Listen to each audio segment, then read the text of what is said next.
প্রতিযোগিতা বিভাগীয় পর্যায়ে অংশগ্রহণ করতে পারবে। যখন জেলা পর্যায়ে আমরা পাস করব, ঠিক আছে, প্রতিযোগিতা ভালো একটা মার্ক নিব, তখন তারা একটা ইয়েস কার্ড দেবে। ইয়েস কার্ড বলছো তোমরা জলসাম দেখো না, জলসাম মুভি দেখো না, ইয়েস কার্ড, ওই যে গানের প্রতিযোগিতা দেখো না, নতুন করে বাংলাদেশে হয়।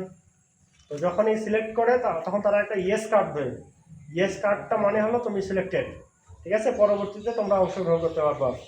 তারপর হলো বিভাগীয় প্রতিযোগিতায় নির্বাচিত প্রতিযোগিতারা জাতীয় পর্যায়ে চূড়ান্ত প্রতিযোগিতায় অংশগ্রহণ করতে পারবে। অবশ্যই সেটা বলছি আমি। প্রতিযোগীকে অবশ্যই স্ব স্কুল ড্রেস পরিধান করে প্রতিযোগিতায় অংশগ্রহণ করতে হবে। তোমাদের স্কুল ড্রেস আছে না? যখন কোনো প্রতিযোগিতা হবে, সেটা ইসকন মঞ্চে হোক, কাহারল অথবা দিনাজপুর জেলায়, তোমাদের স্কুল ড্রেসটা অবশ্যই পরে আসবা, কেমন? অথবা তোমাদের এখানে একটা ড্রেস ছিল, এই যে ড্রেসটা পরে আসছে, সেই ড্রেসটা আছে কি? সেটা ওখানে নিবা, তারপর জামার উপর পরে ফেলবা, ঠিক আছে? এর কথা আমি বললাম, যদি থাকলো, না থাকলে কিছু করার নাই। যাহা তোমার ভালো ড্রেস সেটাই তুমি পরবা, ঠিক আছে? এখানে একটা জিনিস বলছে, যে কথাটা আমি বললাম, যে আগ্রহী প্রতিযোগীদের নিকটস্থ ইসকন মন্দির, প্রচার কেন্দ্র ও নামহট্টে যোগাযোগ করে রেজিস্ট্রেশন পূর্বক প্রতিযোগিতার সিলেবাস ও কুইজ বই সংগ্রহ করতে হবে। যে বইটা তোমাদের ইতিমধ্যে দেওয়া হয়েছে সেটা কিন্তু সিলেবাস, এটাকে কি বলা হয়?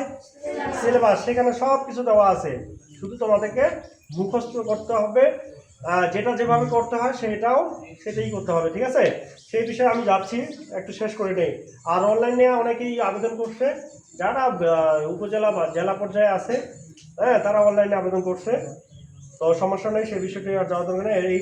এই ফর্মটা আবার গুগলও পাওয়া যাবে, সেই বিষয়েও বলছে। আর সর্বদাই বিচারকদের বা কর্তৃপক্ষের সিদ্ধান্ত চূড়ান্ত বলে বিবেচনা গণ্য হবে। এটা সব ক্ষেত্রেই হয়, যে কোনো খেলায় হয়, যে কোনো কুইজ প্রতিযোগিতা হয়, যে কোনো নৃত্য প্রতিযোগিতাও হয়, তাই না? তো এটা বলার কিছু নাই। এখন আসি মূলত, অলরেডি আমি কিন্তু বলে ফেলছি যে তিনটা বিভাগ। কয়টা বিভাগ? তিনটা বিভাগ। ক বিভাগে কারা থাকবে? ক বিভাগে তারাই ক বিভাগের জন্য আলাদা সিলেবাস, ঠিক আছে? অত কঠিন নয়, সহজ সিলেবাস, বোঝা গেছে? দূর থেকে নেন সবাই ছিল। তারপর হলো কি বিভাগ? খ বিভাগ। খ বিভাগ হলো পঞ্চম শ্রেণী থেকে সপ্তম শ্রেণী পর্যন্ত। গুড, এই তো পারতেছো। তাহলে পঞ্চম শ্রেণী থেকে সপ্তম শ্রেণী পর্যন্ত, ঠিক আছে? এটাও খুব সহজ। এখানে সিলেবাসটাও আছে, সিলেবাসে সবকিছু উল্লেখ করা আছে যে কি কি পড়তে হবে, ঠিক আছে? অর্থাৎ যাহা আছে তাই পড়তে হবে ওখানে। আচ্ছা, তারপরে হলো গ বিভাগ। গ বিভাগ কোন ক্লাস থেকে কোন ক্লাস? অষ্টম শ্রেণী থেকে দশম শ্রেণী পর্যন্ত, বোঝা গেছে? খুব কঠিন, খুব সহজ। আচ্ছা, তারপরে এখন আমরা আসি এই জায়গায় কি কি থাকবে, তাই না?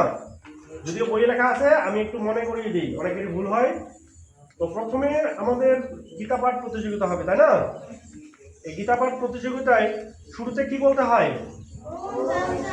ওম তৎসৎ বলা হয়। কিন্তু যেহেতু এটি ইসকন প্রদত্ত ভক্তি বেদান্ত মেগা কন্টেস্ট, ঠিক আছে, সুতরাং তারা একটা নিয়ম তৈরি করছে, সেই নিয়মে আমাদেরকে বলতে হবে যে তাদের, ঠিক আছে? তো আমাদের কিন্তু একটা রুলস আছে না?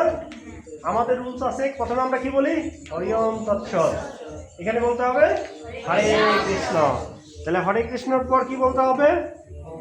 ওম নমো ভগবতে বাসুদেবায়। খুব সুন্দর, আমরা এই কথাটাই বলি, খালি জাস্ট প্রথমটা উঠে গেল, ঠিক আছে?